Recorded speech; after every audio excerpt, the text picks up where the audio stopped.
are live. Okay, Bearded Bastards, episode 11, WrestleDream AEW pay-per-view from last night. We just did a SmackDown review last night that was posted to the channel.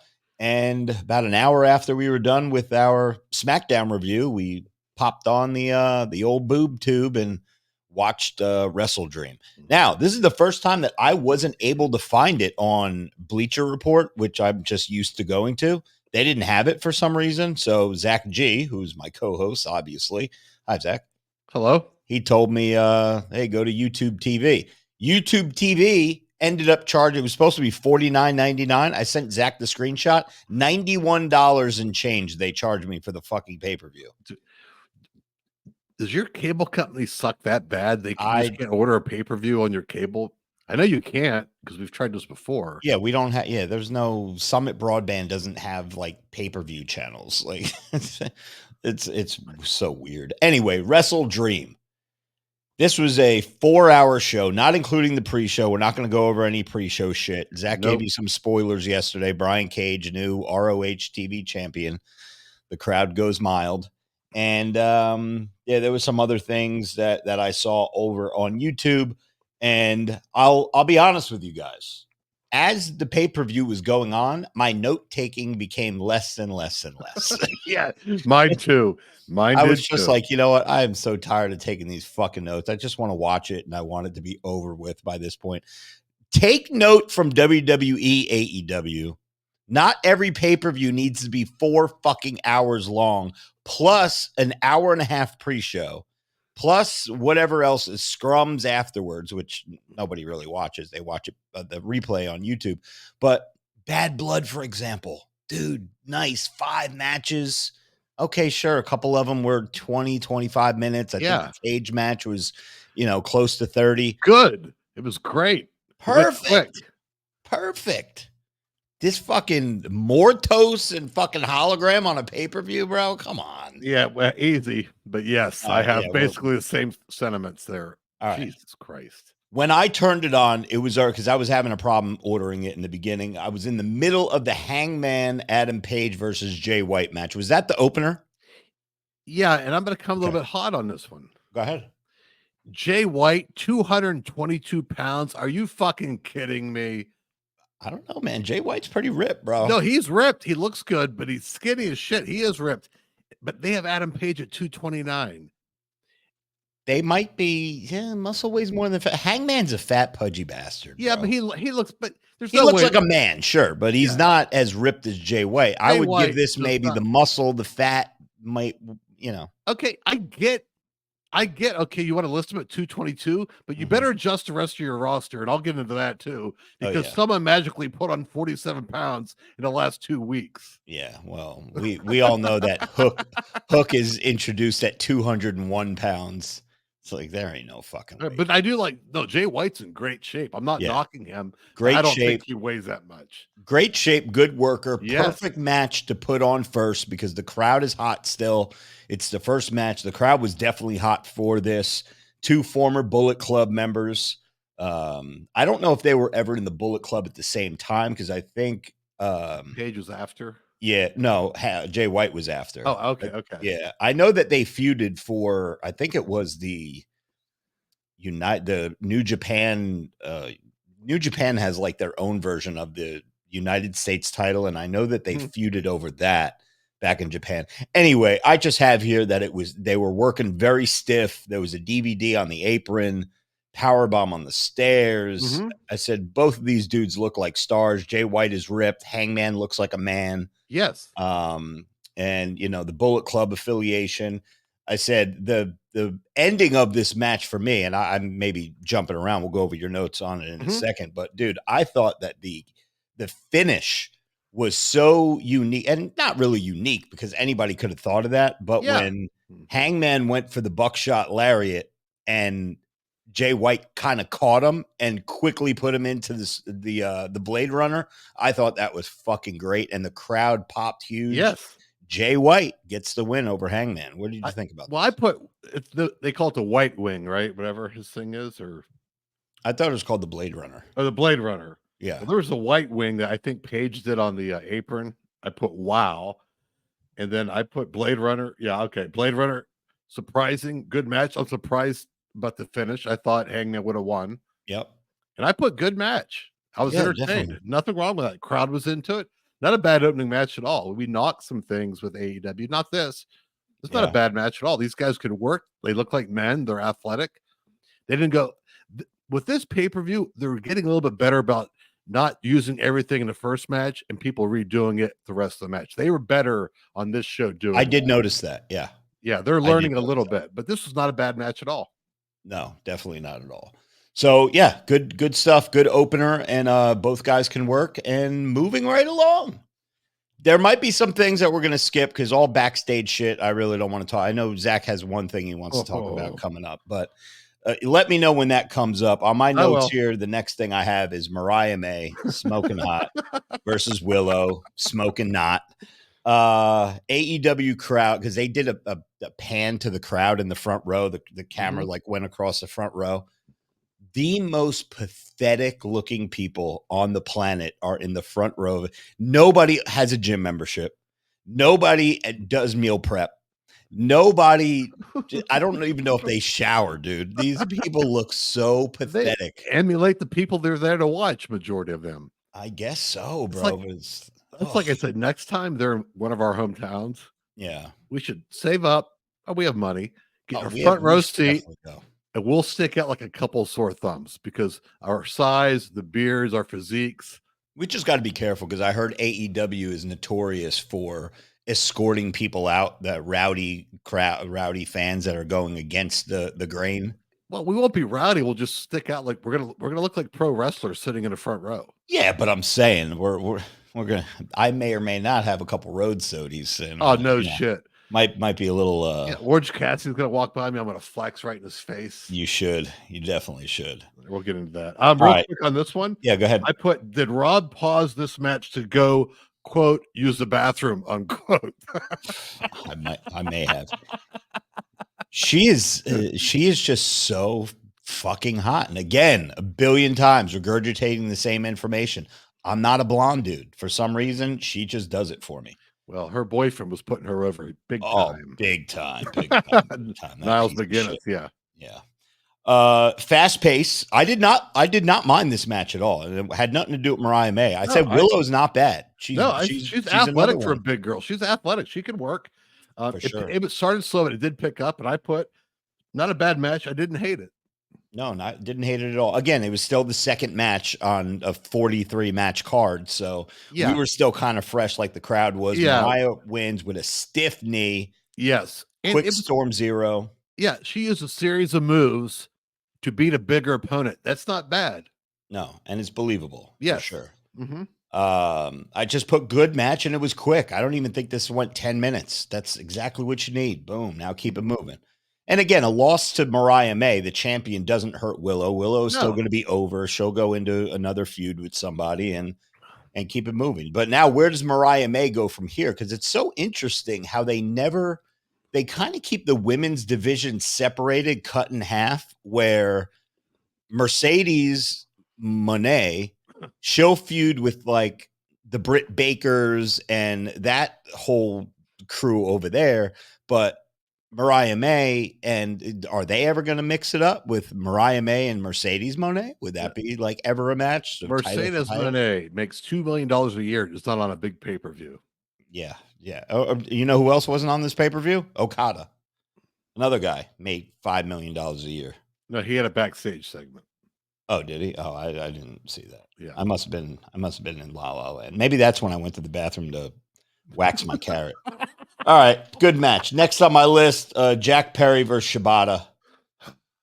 When does your backstage segment with fucking Jerry Lynn come up? Because I don't want to be into it and then you start firing off. It's not for a while. Okay. All right, Jack Perry, Jungle Boy Jack Perry. Again, I don't mind the gimmick. He's so fucking tiny though. And he's got I think he's in worse shape now that he's doing this rogue, like badass gimmick than when he was Jungle Boy. He doesn't look small. But dude, I don't like him. I'm not buying it. He's coming off as this badass, right? Mr. fucking tough guy. When he does that thing in the corner where he like raises his arms out, he's just got no physique whatsoever. He's such a little man. But he's supposed to be a big badass. He's a champion, the TNT champion, right? Whatever, the TBS champion. Yeah. Badass, scapegoat, rebel. Meanwhile, one segment, Shibata was not selling any of the badass's kicks or punches whatsoever. Yeah. So that looked terrible. This guy's supposed to be a badass, but and Shibata almost died. He had to have brain surgery, and Jack Perry is just beating the crap out of him, and he's no selling it. So yeah, it doesn't look good. Or it kind of shows that Shibata is a badass. I just put here, Shibata almost died. He looks really good. He looks like a wrestler. That's his gimmick, the wrestler. Yeah. He looks like a wrestler. I said Perry is so small, but I like his gimmick. AEW's got a good house tonight because they were showing the whole house and it was well lit, which know that Tony Khan was all happy about. I said the whole "let me hit you, you hit me" shit is so gay. Capital G, capital A, capital Y. I did say that this match was physical. Shibata and Jack Perry in the back probably said, "Yo, just fucking let's go at it. Let's hit each other hard," and they did. I said Shibata is very, very good. Jack Perry wins. And then Daniel Garcia's music hits. Do you want to take over from here? Well, I said Daniel Garcia, give me a fucking break. I wrote on my list, I said Garcia is so small and he has no physique whatsoever. I don't even think he has a gym membership. Well, for sure. So tiny. I don't know what people see in this dude and why Tony Khan keeps pushing him. He must have some kind of nudes or something over this guy. He has no physique. He looks small, but he makes up for that by having no charisma and being terrible on the mic. He's got that too. He's that got that going on for him. So then in there, somehow, some way, I don't even know what happened, but I said Garcia and Jack Perry are the same size, and they're staring at each other from what I remember. And then MJF comes out. His music hits. Crowd goes crazy. Yes. And then when MJF and Daniel Garcia go face to face, I was like, holy shit, Garcia's bigger than MJF. Taller. Yeah, taller than MJF. You see MJF's hair? Oh, his hair is so bad. Well, he got a hair transplant. Yeah, but it looks worse now than it did when he returned after he got the original. Yeah. He looks like pubic hairs on his head. Just, I don't know. It just looks really, really weird. Yeah. I'm going to go off here in a second. You'll know why. Part of my rant. Okay. There's a certain person showing up here in a second. All right. Well, MJF, he comes out, he attacks Garcia, he gets on the mic, the crowd's popping. He finds his dynamite diamond ring, and that was in a pawn shop somewhere in Buffalo. I think that might have been a shoot, by the way. I think something happened where he lost his. Maybe, yeah. Yeah. That was pretty. I was entertained because he was cutting a promo in between beatings. I was getting a kick out of that. Yeah. Had his foot on his throat. Old school, Roddy Piper-ish. Very Roddy Piper. Well, MJF's favorite wrestler was Roddy Piper. Well, he's smart. I love MJF. And then he puts the ring on. He backs up into the corner. He goes, "Now you're going to kiss the ring." You could take over, Zach. It's all about the boom. Adam Cole, baby. Welcome back, Adam Cole. We missed you so much. Question: who in their right fucking mind told you to take your jacket off and have a cut off, a sleeveless shirt on? Are you out of your? Is this guy sick? Holy shit! I would feel really bad if this dude is dying from some kind of disease. Maybe he is, and I would feel bad, and then I apologize. But holy fuck, are you fucking kidding me? He looks worse now than he did before. He's pale. He's small. He looks like a rat.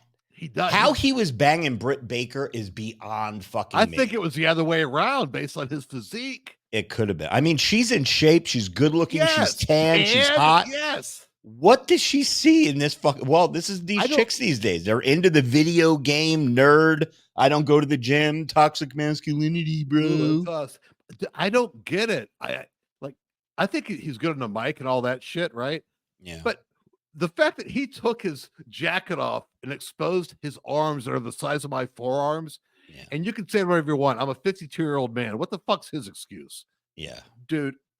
And he's on well, he's just coming back from an injury, but a dude that's on TV once a week You got to do something, bro. Call Randy Orton and AJ Styles and ask them what they look like when they came back from their injuries. Yeah, exactly.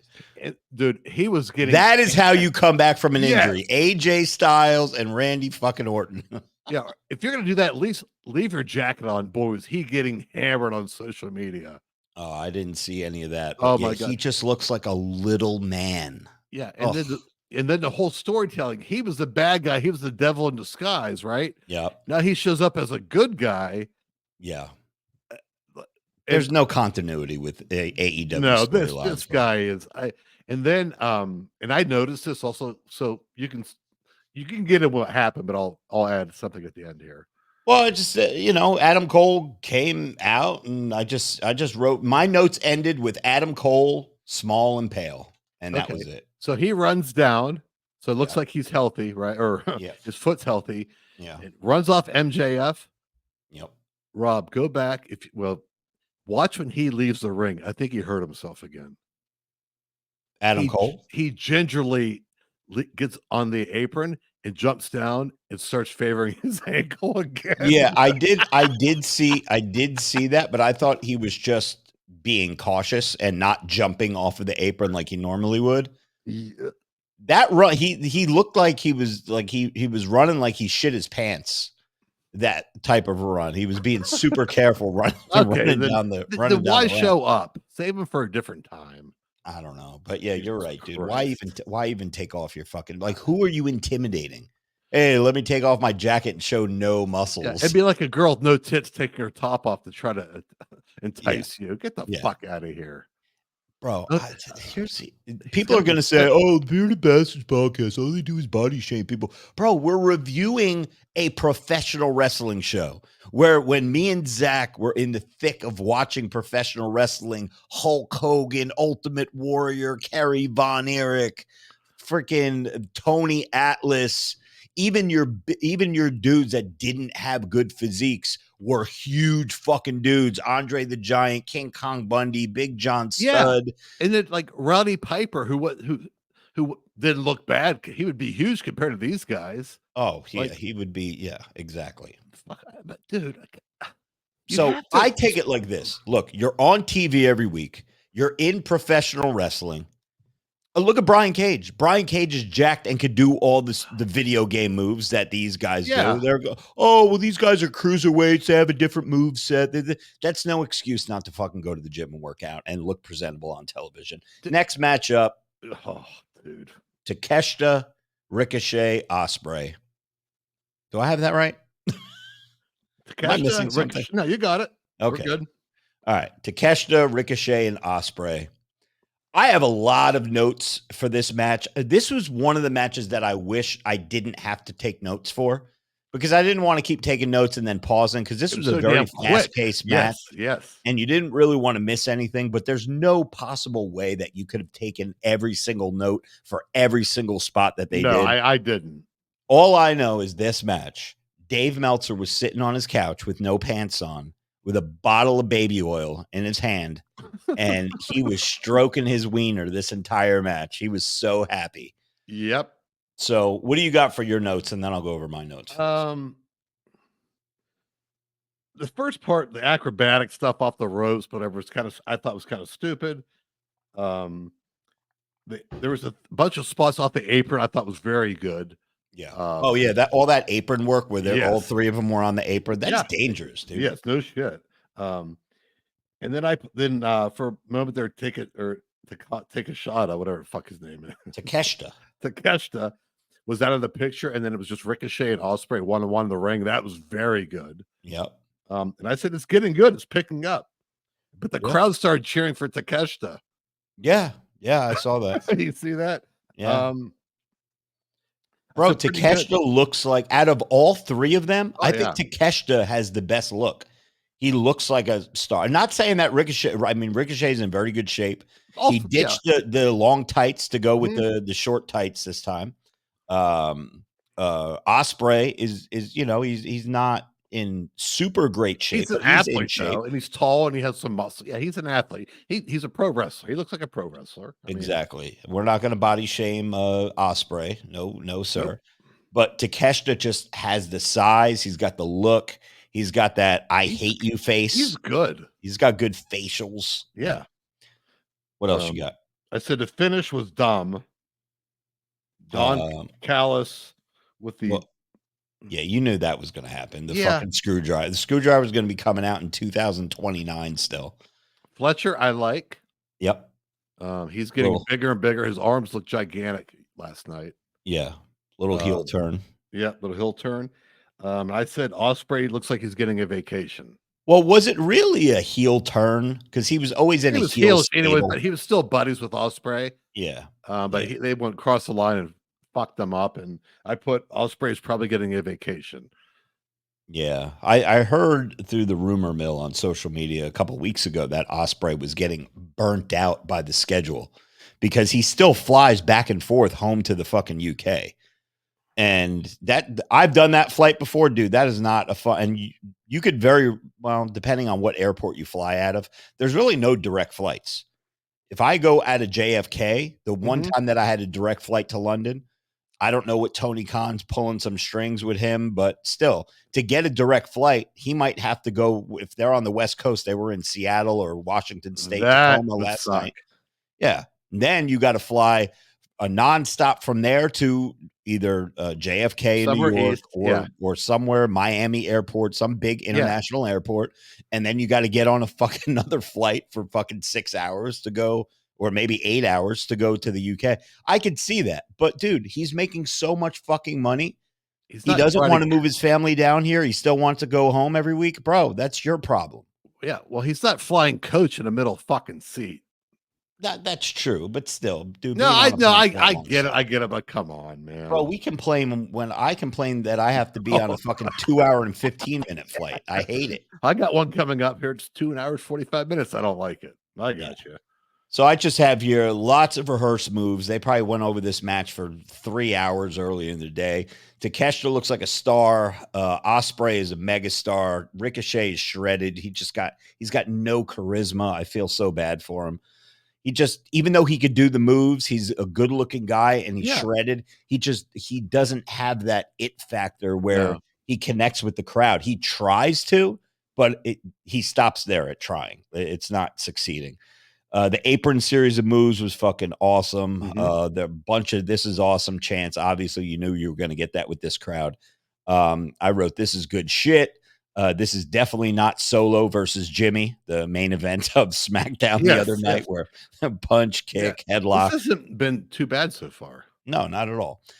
Crowd loves this. I said Takeshita throws some stiff fucking elbows. Oh yeah. They've been teasing that table. Takeshita set up a table on the outside within the first 2 minutes of the match. It stayed there through the entirety of the match, and that was the table that took Ricochet out of the finish. So I like how they tease that table the whole time. Yes, I did too.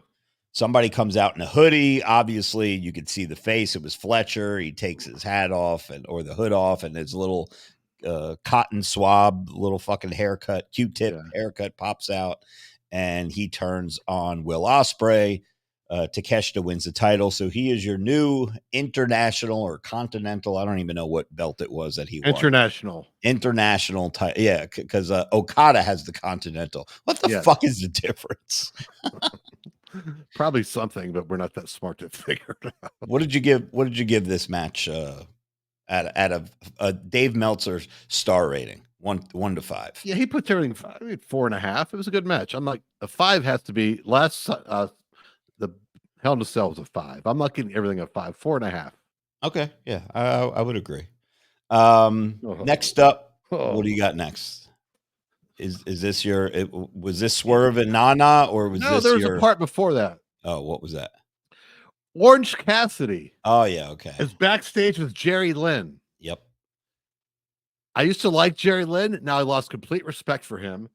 He was told to say that. I know, but he puts Orange Cassidy over, tells him he could be the next champion, the next main eventer. Get the fuck out of here. That fucking guy, and he's going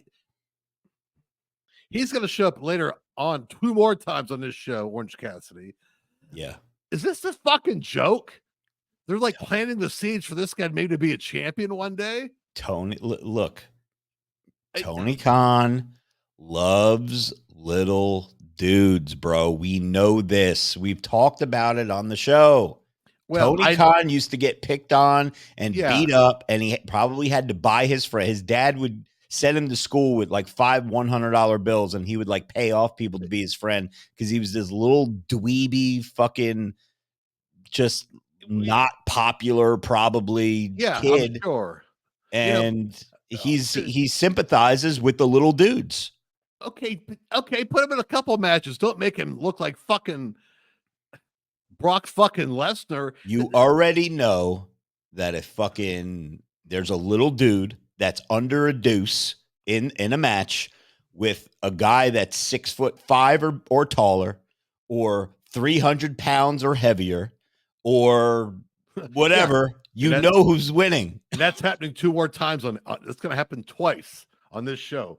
But dude, if it wasn't for all the money he had, doing shit like this would run him right out of fucking business. Oh yeah, because the casual fan's not going to turn on and see this motherfucker with the heavyweight championship. Yeah, get the fuck out of here! It's so fucking stupid. And then, bro, it's so bad that if Tony Khan was booking world class back in the day, Orange Cassidy would beat Kamala. Yeah, he'd beat Abdullah the Butcher. He'd beat Bruiser Brody. It's like, come on, bro. And then Hook.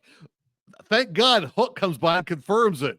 You got potential, bro, and fist bumps or whatever. What the fuck? Another fucking jobber. Oh, I'm going off more later on with the Jericho match because Orange Cassidy shows up. All right, Swerve and Nana are in the ring. Nana comes out, puts his coffee over. He must be giving Tony Khan a cut to get all these plugs on the show. Yeah. But he calls Swerve out. Swerve comes out in some like African garb or something. I don't know what the hell he was wearing. Yeah, he's wearing some shit. But he comes out, and I wrote down here, I just wrote Swerve, and I changed my mind towards the end of the promo. I said Swerve is not good on the mic. The way that he talks, and he does a little giggle in between, and because he's got the gold teeth in his mouth, he's slurring his words, and you really can't understand what the hell he's saying. Yeah. And it's not coherent sometimes. But he was in Washington. He's from Washington, so the home crowd loved him.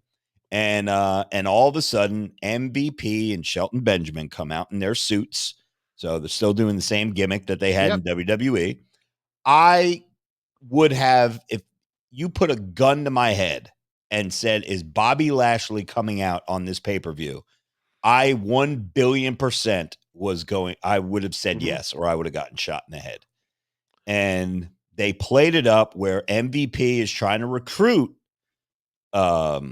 Swerve because, probably because he's black, and they are trying to reform the Hurt Business or whatever they're going to call it there. And they want 4 black dudes, 5 black dudes, whatever it is. And Swerve kept teasing that he was going to leave Nana.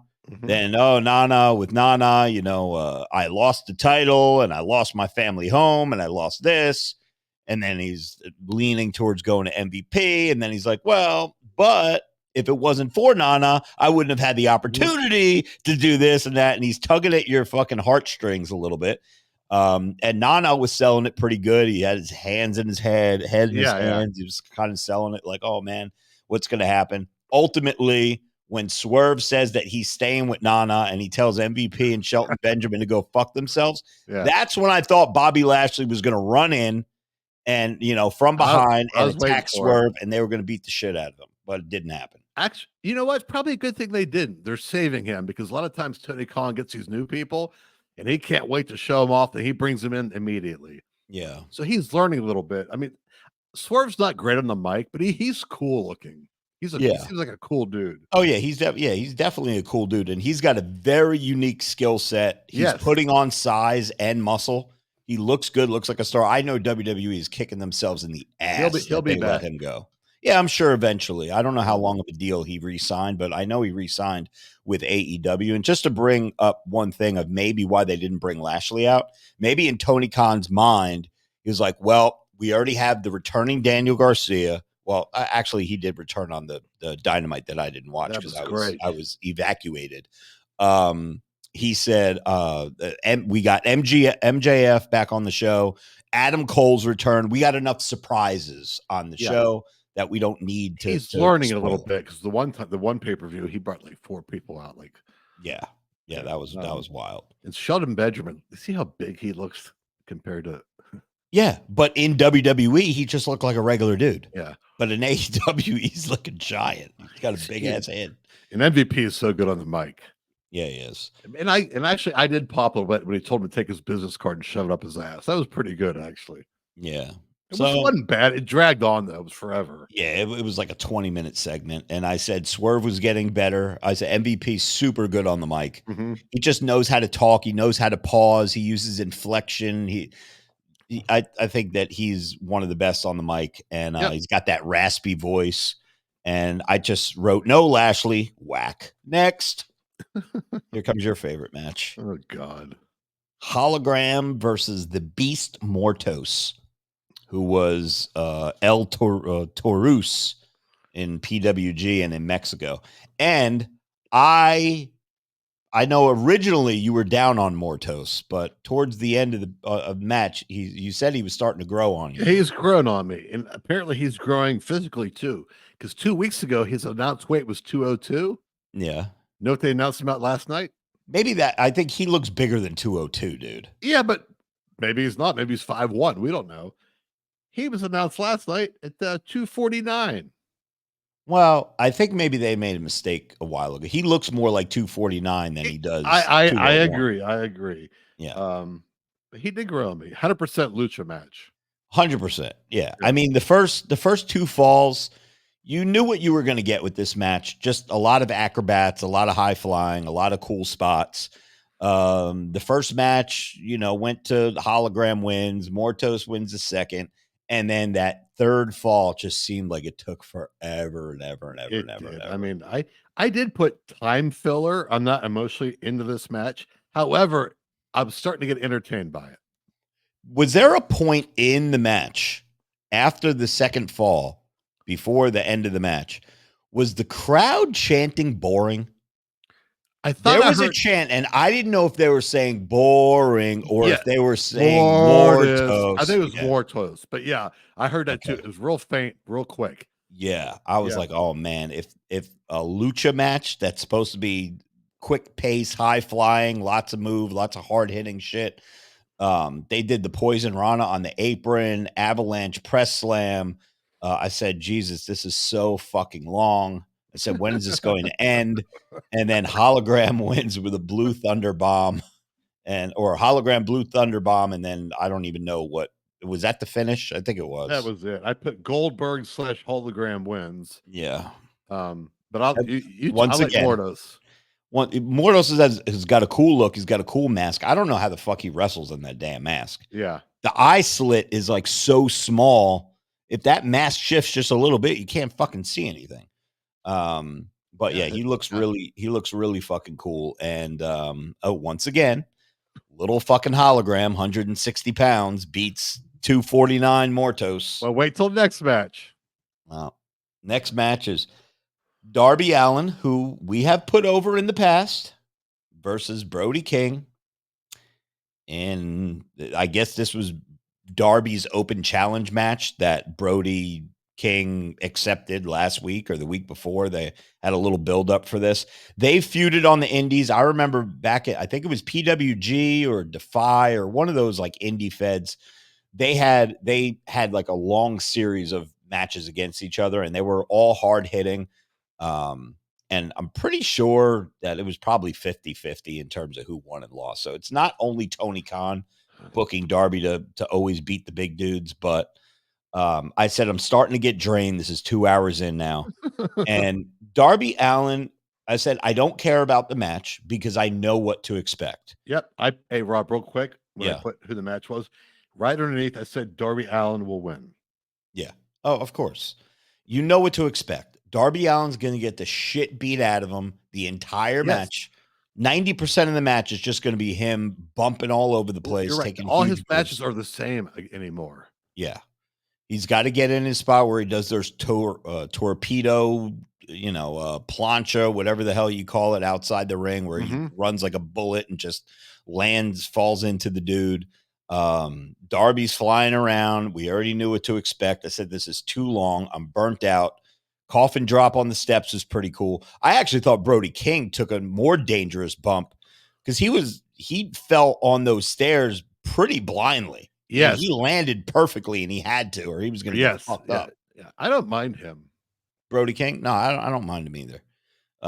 He's another big dude that can work any style. He could do the lucha shit. He could do the big man shit. He could wrestle. He's a total package. I just said it's finally over. Darby wins with I guess another coffin drop or whatever the hell he did. I forget what he did, but my note taking at this point was just starting to really. I got 4 lines. I got 4 lines from the because I knew it was going to happen. Same. Darby Allin didn't do anything he doesn't usually do. Right. He did get the shit kicked out of him, but for some reason, the stuff that he gets done to him, he can't get pinned. But if he does half the stuff to a guy 120 pounds more than him, he can pin the guy. That's my fucking problem. I think you're being generous there. That's my fucking problem. Yeah. And I said, this is why the ratings suck. For anyone who's not a fan and just wants to watch wrestling, if you see something like this, like this guy's beating this guy, that's my old school. And I like Darby Allin, but I like him too, but he's more of a feature. I don't know. If there weren't 20 guys that were 170 pounds on the show, right? He looks cool because he looks different. He does the face paint, and he takes a lot better bumps than Orange Cassidy, a Hook, a Jack Perry, and he sells too. And I he's like a real him. good seller. Yes, but you know what you're going to get in every match now. Young Bucks versus Private Party. Am I up to that yet? You're up to it. You're okay. Good. Bro, I just wrote capital Z, capital Z, capital Z. Bro, nobody fucking gives a shit. I feel bad for the Young Bucks because they have hit rock bottom. There's happened? I think it might have been like the CM Punk thing. Even when they had that brawl out. Even with the AEW crowd. I don't know what it is because they don't even have, bro, it's getting to the point where they're not even popping for their high spots anymore. No. Usually they would get booed or there would be no reaction when they come out. But when, Nick Jackson, because he's really fucking talented. When Nick Jackson starts doing all his shit, the crowd fucking pops. This is awesome. Holy shit chants. They didn't. Bro, they don't fucking care. Maybe it's because this was the 19th match on the show. Maybe they were burnt out. Something. But I don't think anybody... It's not that I don't think people believed that Private Party could beat the Young Bucks. I think people didn't give a fuck. No. Private Party beat the Young Bucks. That's the problem. I agree. I have Bucks versus Private Party. Bucks. Crowd doesn't care. Private Party. Same as above. Yeah. Crowd was so dead during their promo. You could hear you could hear a fly fart during this match. It was so dead.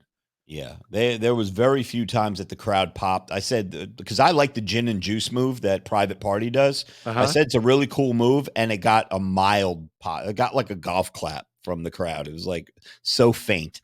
Lots of near falls. There was a botch. Something got botched. I just wrote down. They kicked out of the TK driver. So when you got fucking Private Party now kicking out of your finish, it's like, what the fuck? Yeah, I mean, Bucks win. Yeah, with the third TK driver of the match, Young Bucks win. Oh no, the botch was they did something with the top rope and they landed on someone from Private Party who got I forget what they did, but I don't think they were supposed to they're double teaming a high spot, double teaming one of the guys. Yeah, and the other guy was laying next to him. Yeah, and he was holding his shoulder afterwards, like one of the Jackson's foot or something landed right on him, and I don't think he was supposed to. Because it was definitely a botch. I didn't write down what the botch was, but it could have been anything at this point. Yeah, no boos, no cheers, no fucks given. Yeah, nobody really gave a shit. And we're getting towards the end of the show now. We got Jericho and Mark Briscoe. Oh my God. I love Mark Briscoe. I'm so glad that he's getting this push, but I said this match in the crowd, once the Young Bucks left, the crowd picked back up again. I think it's because they like Mark Briscoe. Mark Briscoe like ramps everybody up, and he's like, "Come on, baby, let's go!" And you know, the crowd gets up. Yeah, let's go to Richie's, yo. Jericho, you know, the crowd loves to hate him. Love him or hate him, he's a fucking star. And yes, I agree. He's a 30-year veteran, and he's doing the whole fucking hi guys learning tree gimmick. The crowd, at the end of the day, he's still Chris Jericho. Even it seems like sometimes he has go away heat. Crowd still likes to boo him. They love Briscoe, so there was a lot of heat in this match. I said, you know, I have 4 lines of notes, and the first line after more heat than the Bucks match, I just have written down Orange Cassidy, Superman punch on Big Bill, LOL. And he gave him like 3 or 4 of them. Once again, Big Bill, 7 feet tall, and you can't teach that. He's and huge. Orange Cassidy, 5'7", 171 pounds. Dude, I was fuming. He runs Big Bill off with 2 Superman punches. Are you out of your fucking mind? There's a reason there's weight classes in boxing and MMA, whatever. Yeah. Big Bill outweighs him by over 100 pounds, right? Yeah. Okay. So what are you, 210, 215? About 220? Yeah. Get a 13-year-old kid that weighs 110 pounds to give you 3 super punches. You're not even going to fucking flinch, right? This is so fucking... He runs him out of the fucking building. Well, not out of the building, out of the ring area, and he never comes back. Orange fucking Cassidy. Yeah. Dude. I think what we need to do, we need to sit there and we need to really think about all of the things that we just think are super ridiculous. Write them down and do a video about them. We'll sit here. Why AEW is crumbling before our very eyes. And Orange Cassidy beating up Big Bill is definitely high on the list. Oh my God. Yes. Yeah. Well, that's a good idea. We'll do that. Said Jericho, Jericho gave Mark the J Driller, which was like a kind of big fuck you. Briscoe kicked out of it and he started firing up, and you could clearly see Briscoe as Jericho was punching him. He's like, hit me. Like you weren't supposed to catch that on camera, but he fired up, he hulked up, and I just have he hit him with the J Driller, and Mark Briscoe wins. So he's still your Ring of Honor World Heavyweight Champion. And I think the Jericho rub, in Jericho's mind, I think he thinks that he's such a big star, which he is, 30-year veteran. If he gets into programs with people and puts them over, it's supposed to elevate them to the next level. Orange Cassidy, actually, he's worse now, and he's with this conglomeration. Impossible. Shtick. That was Jericho's first big feud because he saw how over Orange Cassidy was when AEW started.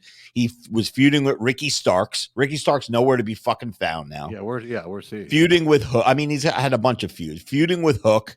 Hook is still just a jobber, dude. I mean, losing to beating Jericho in a match isn't advancing your career. It's not making you more over. Mark Briscoe is still going to be in the same fucking spot he was on Dynamite coming up on Wednesday that he was after beating Jericho. He doesn't elevate. It's not like now he's going to fight Moxley for the world title. I bet you don't see Briscoe on Dynamite for a long time. Maybe. Well, I mean, then where else are you going to see him? Collision? Nobody watches Ring of Honor. Oh, yeah. Collision, maybe. All right, so let's get to the main event, dude. Moxley versus Danielson. Mox comes out. Bro, I put Moxley over so much because I'm starting to see physical changes with him. I think he's listening to the BBP. Yeah, I'd mentioned it a couple weeks ago when he came back. You said his back. You were like, his back looks like it's starting to look. Was I wrong when you saw it again? No, not at all. Moxley comes out, the Death Rider theme again, totally changed my perception on him. I'm digging having Marina Shafir with him as, you know, his second. I like her. Yeah, as her Elizabeth to Randy Savage type. She's more like China. Yeah, more of an enforcer, but yeah, for sure. But Moxley is getting into really good shape. You can see veins now. There's some vascularity. Yes. He just used to look like a pudgy dad bod wannabe badass dude. He's starting to get into good shape. And then Danielson comes out, final countdown. I like when they let the music ride out. I know Zach disagrees with me. No, yeah, because you can't hear the crowd reaction. And that song played for fucking ever. Yeah, they let the whole song play out. I know, but I like to hear how the crowd pops, but it's the music is louder than the crowd, so you can't hear. Well, I can see why they do it for the Bucks because no one's cheering anyways. Right. Well, the crowd is singing the song too, so they're all into it. They're up. It's loud in the arena. Okay. Yeah. So final countdown. I said Mox is leaning out. Crowd is hot now. So yeah, the Danielson came in and he started fucking firing the crowd up, and the place was losing their shit. It was hot. They were hot. And then by the middle of the match, it just turned into a regular fucking match. There's a pile driver through the table, didn't break. Oh yeah, dude, I don't know how through the announce table, right? Yeah, it didn't break. Yeah, it didn't give. That shit's crazy. I said Brian is selling his neck again. He does this oversell of his neck where he's paralyzed every single match that he does now. He did it against Zack Sabre Jr. He did it against Swerve. He did it against Samoa Joe or whoever else he was fighting for the world title. He does this thing where you think that the EMTs are going to have to come in and take him out. And, you know, it was just a regular back and forth match. Nothing special. These are kind of like my least favorite matches in AEW, just a regular traditional wrestling match with no real cool moves and a lot of submissions. Moxley thinks that he's some kind of fucking grappler now, where he knows all these submission holds, which I don't know where that came from. Maybe he was always doing that. Were you surprised there's no color? Danielson had some the hard way, but there's no color in this. Yeah, me and you both, we said, I guarantee you this match, both of them are going to be bloody messes, especially if this is going to be Danielson's last match. Yeah. That's how he's going to want to go out, a bloody mess. But no juice at all. And, you know, Danielson had a little cut over his eye, hard way it looked like, probably from one of Moxley's punches. Let me ask you this. Do you think Moxley is not getting color as much now because he wouldn't be perceived as a badass and not like he's getting his ass kicked? So he's not going to be a bloody mess all the time. Is that a reason? I don't know, because I think in Moxley's brain, he thinks that bleeding all the time makes him more of a badass. Like, look at me, I'm getting bloody and I'm still winning all these matches. Maybe, I don't know, but yeah, I was very surprised. So Moxley wins, Danielson, you know, passes out or whatever. So this is apparently Danielson's the end of his in-ring career, kind of like Robert Frank's end of my social media career, January 1st, of full-time duty. And then the Blackpool Combat Club comes out. They beat the shit out of Danielson. Here comes Wheeler Yuta. And who did Wheeler Yuta come out with? He came out with Darby Allin. Darby Allin and Wheeler Yuta. Wheeler Uterus. Yeah. Come out to help. Wheeler ends up turning on Darby, right? Isn't that how it started? He hit him in the back and it was Darby. Yeah. Then they taped him to the ring, to the ropes. Taped him to the ring so he couldn't help. And then Moxley gives Darby the plastic bag to put over Danielson's face. And he still looked like he uterus, not Darby, uterus. Oh, yeah. Willow Uterus put the plastic bag over Danielson's head. And he's still selling I don't know if I should be doing this. He's still doing the torn thing. Bro, if you're going to put the plastic bag over his head, be like, yeah, like I'm in now. I'm back in and this is how we're going to fucking do this. Yeah, it was just bad. So you're a badass. You make people run out of the ring when you come to save someone the other week, right? You're a badass, right? Yeah. But now you're so afraid of the other guys turning on you, you have to put the bag on his head. It makes no fucking sense. And they want him to become the biggest heel in the company by taking out the most loved star by putting a bag over his head. Yeah. This fucking Willow Uterus? Yeah, nobody's going to care. No one cares. He sucks. Yeah. Fuck him. we put again, when we put this list together of the reason AEW's ratings are going down the drain, Willow Uterus has got to be up there. The pushing, the shoving up down the throat. See, when WWE shoved John Cena down everybody's throat for years, the crowd revolted against him, hated him. They just kept shoving him down through, shoving him down. It was one dude that they were shoving down your throat. Then Roman Reigns, after Cena, Roman Reigns was the guy that they were shoving down your throat, and the crowd revolted. They did not want to see Roman Reigns beat anybody. Well, Brock Lesnar, Undertaker. They started getting over. Yeah. And they turned it around and they got over, but it was one person at a time. Yes. That the problem was. The problem with AEW is you got your Daniel Garcias, you got your Hooks, you got your Orange Cassidys, you got your Jack Perrys, you got your fucking Willow Uteruses. Well, Adam Cole is already quote unquote a star. I'm talking about guys that are kind of unknown dudes that they're just shoving down your throat, and they think that putting them in a main event crew or stable, that would be like back in the day when it was Hogan, Nash, Scott Hall as the NWO. They would put fucking, I don't know, I'm making up some kind of a name, Brad Armstrong into the NWO as the fourth member to elevate him. Oh, now he's with Hall, Alex Nash, Wright. and Hogan. Or Alex Wright. Yeah, somebody who's like an unknown that's not going to fucking help. And this Willow Uterus being in the Blackpool Combat Club, I got you saying it. All right. Did nothing for. No, and they're pushing these guys down our throat. There aren't going to be stars.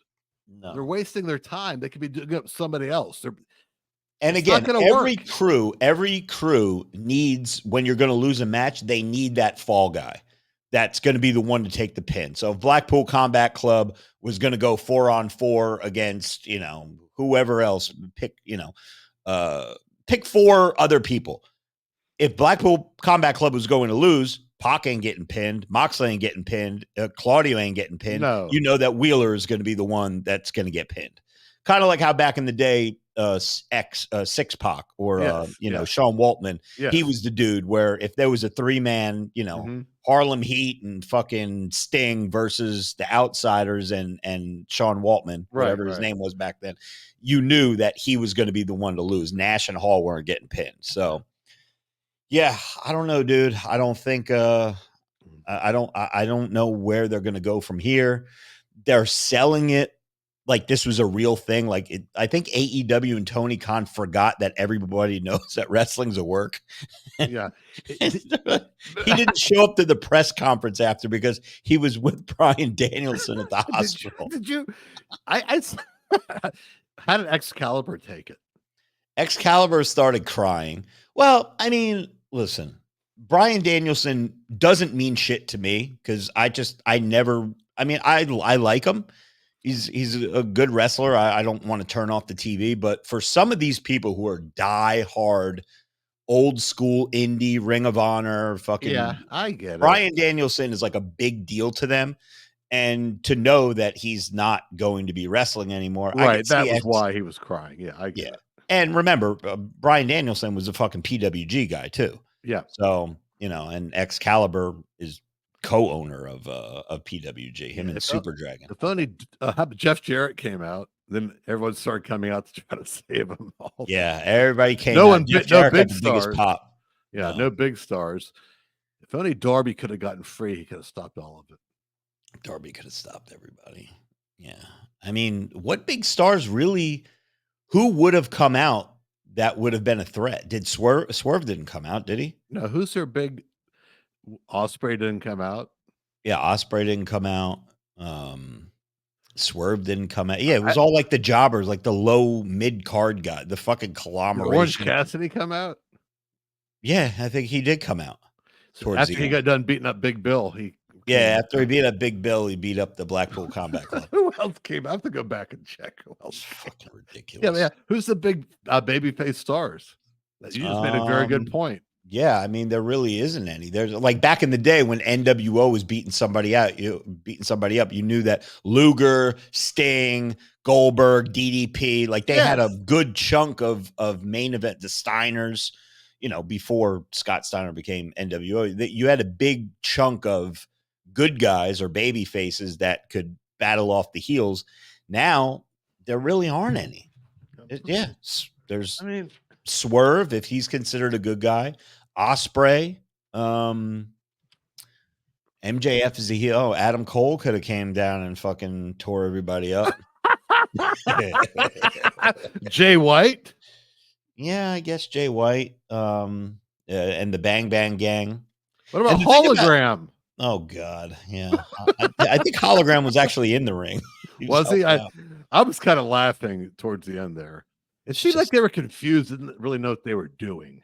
Yeah, like, I don't know. It's whatever. What'd you give the show, top to bottom? I'll give it a B because there was some good stuff in it. Yeah, okay, I mean, I'm bashing stuff, but there was some. I was entertained from a lot of the stuff. So yeah, I'll give it a B. I mean, some shit's ridiculous, but it wasn't bad. I may go outside of the Jay White Hangman match. Again, I was fresh, just like everybody else was watching that match. So maybe it was better than I thought it was, because as the night went on, I kind of got a little fatigue. But outside of the Jay White Hangman match and the Ricochet Ospreay Takeshita match, and the first 10 minutes of the Danielson Moxley match, I really didn't give a shit about anything else on the show. I don't know if I'm going to rate it as high as a B. You forgot something. You forgot a couple things. What did I forget? Mariah May's ass. Oh, okay. So the C- goes to a C. What else am I forgetting? I think okay. It was only one women's match on this show, huh? Thank God. Well, yeah, thank God for that. Well, technically, Mark Briscoe wins. Yeah. Okay. All right. So yeah, I'll give it a B-. Okay. I'll give it. You know what? I take that back. Strong C+. Okay. Not bad. It wasn't bad. I would have paid $91 fucking for it, like a mark. No. No, I actually got to call and figure out what the hell, because it said $49.99. How did they get $91 and change from $49.99? Yeah, something's not right there. I'm gonna call. I'm gonna try to figure out what the hell went on there. But anyway, okay, that's been your AEW WrestleDream 2024 review. I mean, tomorrow is Raw. Are we going to take more notes? Oh, thank God it's only 2 hours again. We could do that, review that Tuesday. Yeah. We had a busy week here. Yeah, we do have a busy week coming up. We'll see. We'll see where we're at. Let's see what our numbers are looking like. Let's make people miss us a little bit. Maybe we could take this week off altogether and not have to do anything. That's a ratings killer. That's a ratings killer right there, boy. People are going to unsub. The bearded bastards. All right, guys, we're out of here. Take care. Brush your hair. See you next time, whenever that may be. Peace. And we are